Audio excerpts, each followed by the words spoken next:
So what's up everyone, I hope you are doing well and I welcome you in this video. So आज ये हमारा English spoken का third day रहेगा और हमने कल प्रेजेंट इंडेफिनिट टेंस की शुरुआत करी थी। तो आइए अब कंटिन्यू करते हैं। तो देखिए, अगर आप इंग्लिश सीखना चाहते हैं तो एक नोट्स जो है वो ज़रूर बनाकर चलिए। तो देखिए, कल जो मैंने पढ़ाया था, आपको पढ़ाया था प्रेजेंट इंडेफिनिट टेंस के बारे में।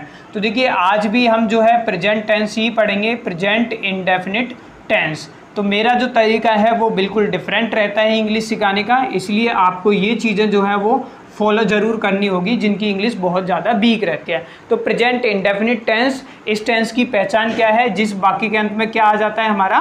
ताहा। क्या आता है? ताहा। जिस वाक्य के अंत में ता आ जाए, तो कल हमने पढ़ा था हम किसका प्रयोग करते हैं? First form of the verb का प्रयोग करते हैं। किसका प्रयोग करते हैं? First form of the verb का हम क्या करते हैं? प्रयोग करते हैं। फॉर एग्जाम्पल के लिए मैंने आपको बताया था, जैसे फॉर एग्जाम्पल के लिए मैं जाता मैंने लिखा मैं जाता हूँ। इस वाक्य के अंत में क्या है? जिस वाक्य के अंत में ता आ जाए, हम उसमें किसका प्रयोग करते हैं? First form of the verb. First form of the verb का प्रयोग करते हैं। तो मैं की इंग्लिश क्या रहेगी? आई। क्योंकि कल मैंने आपको सिखाया था कि प्रोनाउंस जो होते हैं, जो मोस्ट कॉमनली हम अपनी डेली लाइफ में यूज करते हैं, वो कितने? There are 6 pronouns. तो कौन कौन से होते हैं? एक बार आप मेरे साथ बोलेंगे। आई, यू, दे, वी, ही, सी। तो ये आपको एक बार अपने सेल्फ से बोलना है और 2-4 बार बोलिए, आपको ये चीज़ें याद हो जाएगी। तो मैं जाता हूँ, तो मैं की इंग्लिश क्या होती है?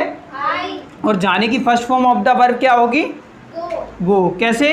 क्योंकि कल मैंने आपको बताया था, बोलिए मेरे साथ। टू गो जाना, टू गो जाना, टू गो जाना, टू गो जाना, go went gone, go went gone, go went gone. First form, second form, third form किसका प्रयोग करेंगे हम? First form of the verb का प्रयोग करेंगे।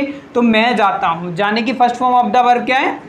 गो। तो कल मैंने आपको इतना सिखाया था। दूसरा सेंटेंस मैंने आपको सिखाया था कि मैंने सिखाया था तुम जाते हो, तुम जाते हो। फिर से इस वाक्य के अंत में क्या है?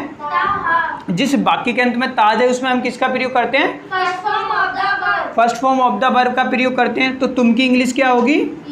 यू। और जाने की first form of the verb क्या है? गो। फिर तीसरा मैंने आपको बताया था, वे जाते हैं, वे जाते हैं। फिर से इस वाक्य के अंत में क्या है? जिस वाक्य के अंत में ता है, उसमें हम किसका प्रयोग करते हैं? First form of the verb. तो बे की इंग्लिश क्या है? दे। और जाने की first form of the verb क्या है? गो। Very good. तो ये क्या हो गया है हमारा? दे गो। अगला सेंटेंस हमने लिखा था, हम जाते हैं, हम जाते हैं। फिर से इस वाक्य के अंत में क्या है? जिस वाक्य के अंत में ता है, हम उसमें किसका प्रयोग करते हैं? First form of the verb का प्रयोग करते हैं। तो हम की इंग्लिश क्या है? वी। और जाने की first form of the verb क्या होगी? गो। तो मैंने इतना आप सभी के लिए कल पढ़ाया था, है ना। अब हम आते हैं, आज जो हमें पढ़ना है वो पढ़ना है क्या? हमारा सेकंड रूल। ठीक है, सेकंड रूल क्यों पढ़ना है? देखिए, 5th नंबर पे मान लीजिए मैंने बनाया वह जाता है। क्या बनाया? सेंटेंस है वह जाता है। फिर से इस वाक्य के अंत में क्या है? जिस वाक्य के अंत में ता है, उसमें हम किसका प्रयोग करते हैं? First form of the verb का प्रयोग करते हैं। तो वह जाता है, वह की इंग्लिश क्या होगी? ही। और जाने की first form of the verb क्या है? गो। अब ये मैंने सेंटेंस बना दिया, ही गो। क्या ये सेंटेंस हमारा सही है? नहीं। क्यों? क्योंकि हमारा वाक्य जब भी थर्ड पर्सन सिंगुलर से होता है, तो हम उसमें किसका प्रयोग करते हैं? एस या ईएस का प्रयोग करते हैं। तो ये सेंटेंस क्या है हमारा? गलत है। इसलिए आज आपको सीखना है रूल नंबर 2। तो रूल नंबर 2 क्या होता है? जब भी वाक्य हमारा क्या हो? प्रेजेंट इंडेफिनिट में हो, यानी कि वाक्य के अंत में ता हो, और वाक्य हमारा क्या हो? थर्ड पर्सन सिंगुलर से रहेगा, तो हम किसका प्रयोग करेंगे? वहाँ पर हम प्रयोग करते हैं first form of the verb. Speak with me. First form of the verb, first form of the verb, first form of the verb, first form of the verb, first form of the verb, first form of the verb, first form of the verb, first form of the verb, S और ES with third person singular, S और ES with third person singular, S और ES with third person singular, S और ES with third person तो जब भी वाक्य हमारा क्या होगा, थर्ड पर्सन सिंगुलर से होगा, तो हम किसका प्रयोग करेंगे, first form of the verb S और ES with third person singular.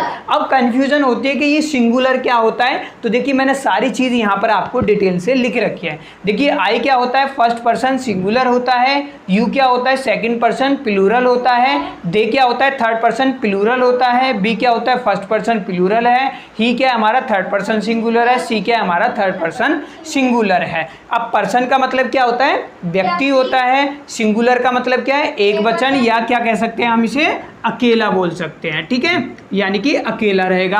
Plural का मतलब क्या होता है, बहुवचन होता है, तो प्लूरल को हम बोल सकते हैं एक से अधिक, क्या हो सकता है, एक से अधिक, ठीक है, तो एक से अधिक कर भी याद कर सकते हैं हम, ठीक है। अब आइए इस सेंटेंस को बनाने की कोशिश करते हैं। तो देखिए बह जाता है, तो बह की इंग्लिश क्या होगी, ही। अब बाकी क्या है हमारा, थर्ड पर्सन सिंगुलर है ना, देख पा रहे हो ना, दो ही यहाँ पर क्या है हमारा, फर्स्ट पर्सन सिंगुलर क्या है, आई भी होता है, लेकिन थर्ड पर्सन सिंगुलर के साथ भी, यहाँ पर ध्यान देना है आपको, एस और ES with third person singular के साथ हम यूज़ करते हैं ना, तो ही और सी के साथ ही जो है मोस्ट कॉमनली यूज होगा, कोई नाम हो सकता है, इस चीज़ को आपको ध्यान रखना है। तो बह जाता है, बह की इंग्लिश क्या है, ही। अब रूल क्या आता है, थर्ड पर्सन सिंगुलर, क्योंकि बह क्या है हमारा, थर्ड पर्सन सिंगुलर है, तो हम किसका प्रयोग करेंगे, first form of the verb S और ES with third person singular. तो बह की इंग्लिश क्या हो जाएगी, ही, और जाने की first form of the verb क्या है, first form of the verb.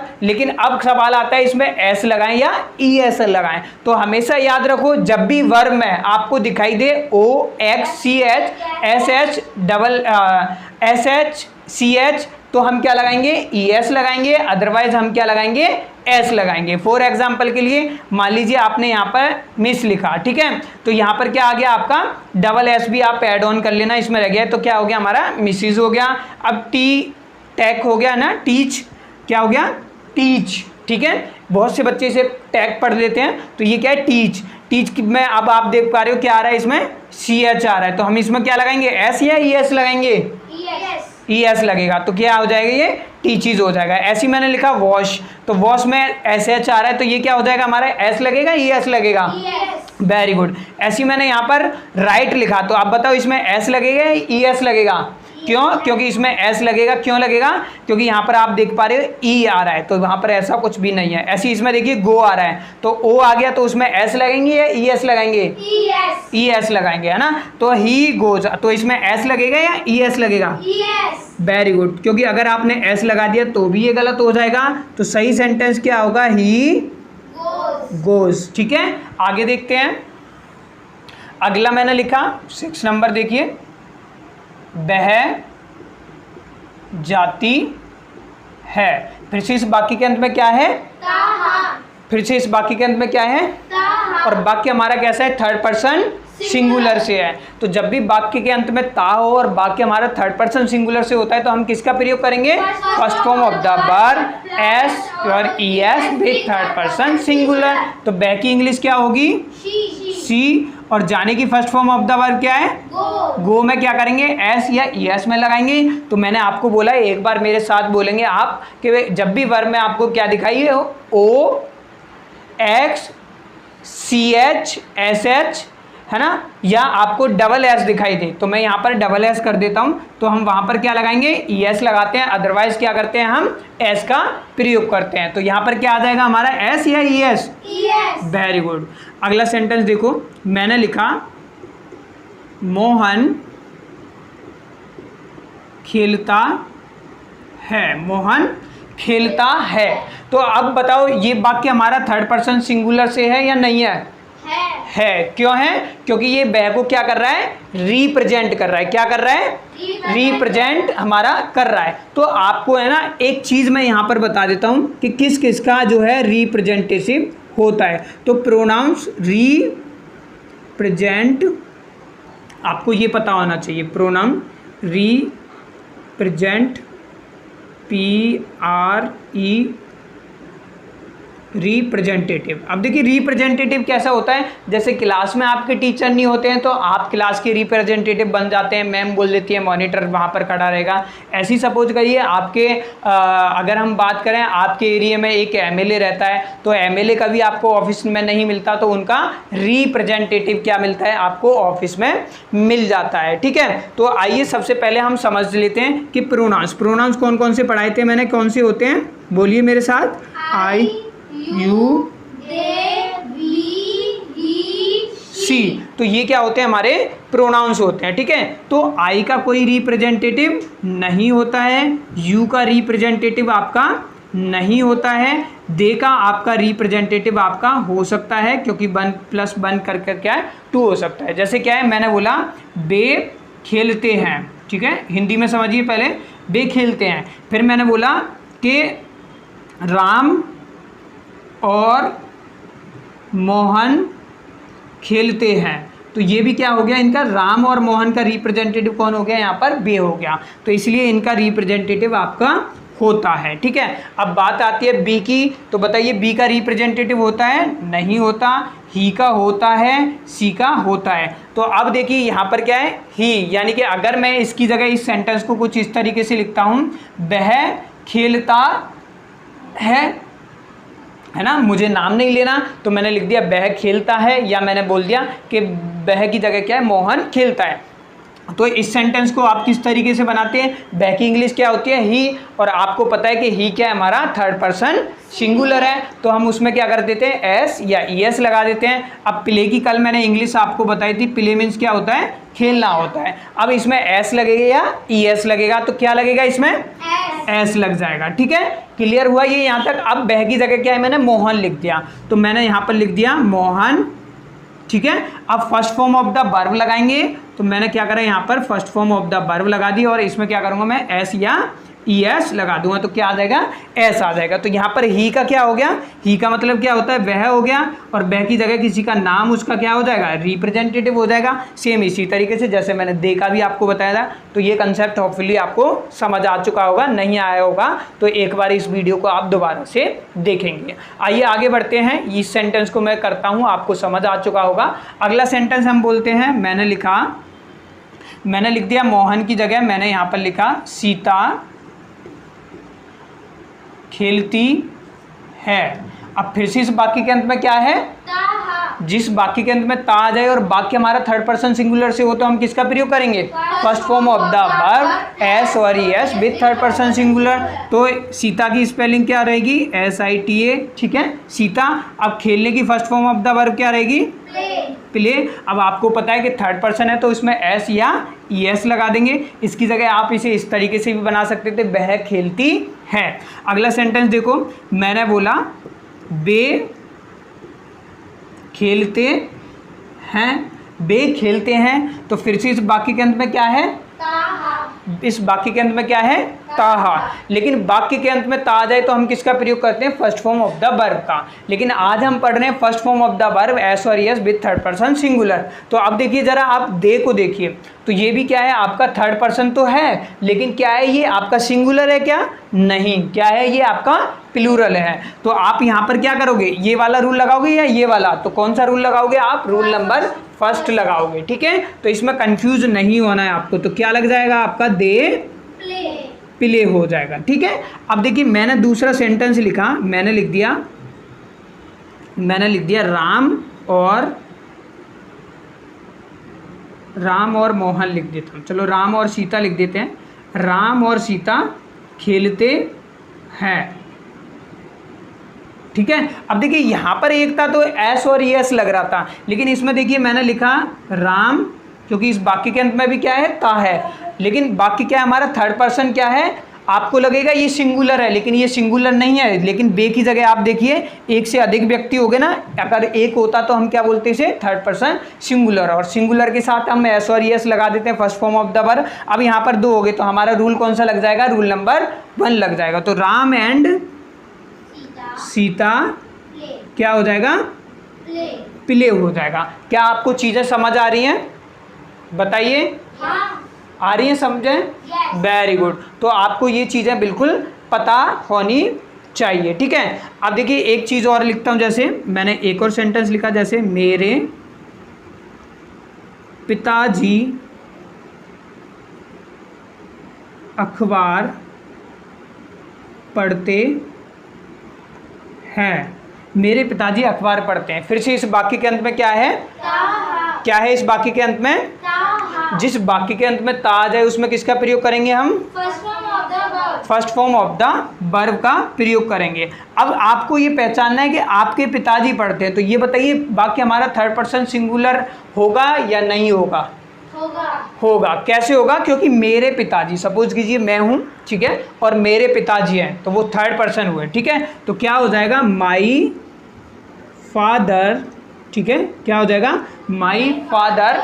और पढ़ने की इंग्लिश क्या होती है, रीड, टू रीड, पढ़ना। ठीक है, तो क्या हो जाएगा, my father read, third person है तो क्या लगा देंगे इसमें, एस या ई एस लगेगा, एस लगेगा, क्योंकि यहाँ पर कोई O X C H S S double S आपको नहीं दिखा रहा है। तो my father reads the newspaper, है ना, क्या हो जाएगा, द न्यूज़ पेपर। ठीक है, ये सेंटेंस बन गया। और इसी की जगह मैंने लिख दिया, मैंने ये लिख दिया कि मेरे माता व पिता अखबार पढ़ते हैं। अगला सेंटेंस एक और देखिए, ये लास्ट बनाते हैं हम, जैसे मेरे, चलिए मैं ऐसे कर देता हूँ, मेरी माताजी व पिताजी अखबार पढ़ते हैं। अब फिर से इस वाक्य के अंत में क्या है, जिस वाक्य के अंत में ता आ जाए उसमें हम किसका प्रयोग करते हैं, first form of the verb का प्रयोग करते हैं। लेकिन हमें पहचानना है कि वाक्य हमारा थर्ड पर्सन सिंगुलर है या नहीं है, या प्लूरल है। जब भी थर्ड पर्सन सिंगुलर होता है तो कौन सा रूल लगेगा आपका, first form of the verb S और ES with third person singular. तो मेरे माता जी व पिताजी अखबार पढ़ते हैं, तो ये क्या हो गया, देखिए एक तो ये हो गए और एक पिताजी हो गए, तो 1 + 1 क्या हो जाएगा, 2 हो गया यहाँ। तो ये क्या हो गया आपका, प्लूरल हो गया। तो यहाँ पर आपको कौन सा रूल लगाना पड़ेगा, रूल नंबर 1 लगेगा आपका। तो ये सेंटेंस किस तरीके से बन जाएगा आपका, माई, ठीक है, आप बनाना चाहो तो ऐसे बना सकते हो, माई मदर एंड फादर, है ना, रीड द न्यूज़पेपर, ठीक है। और आप इसको दूसरा तरीका किस तरीके से बना सकते हो, my parents read the newspaper, किस तरीके से बना सकते हो आप अगला sentence, my parents read newspaper. ठीक है, तो देखिए माई आप ऐसे भी बना सकते हो, माई पेरेंट्स, है ना, क्या हो सकता है, रीड द न्यूज़। तो दोनों ही वाक्य क्या रहेंगे आपके, सही रहेंगे। ठीक है, क्योंकि हम पेरेंट्स को ही माता पिता दोनों में हो जाता है। ठीक है, तो मैं आशा करता हूँ आपको चीज़ें समझ आई होगी। और यहाँ से अगर आपका कोई भी डाउट एवं सवाल बनता है तो आप कमेंट कर फीडबैक ज़रूर दीजिएगा कि आपको हमारी वीडियोज़ कैसी लग रही हैं। अगर वीडियो आपको अच्छी लगती हैं तो आप अपने दोस्तों को ज़रूर बताइएगा। और ये टॉपिक अगर आपको समझ नहीं आया तो एक बार इसकी वीडियो को दोबारा से आपको देखना है और कोशिश कीजिए कि आप लिखना ज़रूर। जब तक आप लिखेंगे नहीं तब तक आप सीखेंगे नहीं। तो सारी चीज़ें मैंने आपके सामने लिखी हैं। तो मिलते हैं आपसे नेक्स्ट वीडियो में। फिलहाल आज के लिए इतना ही। Thank you for watching.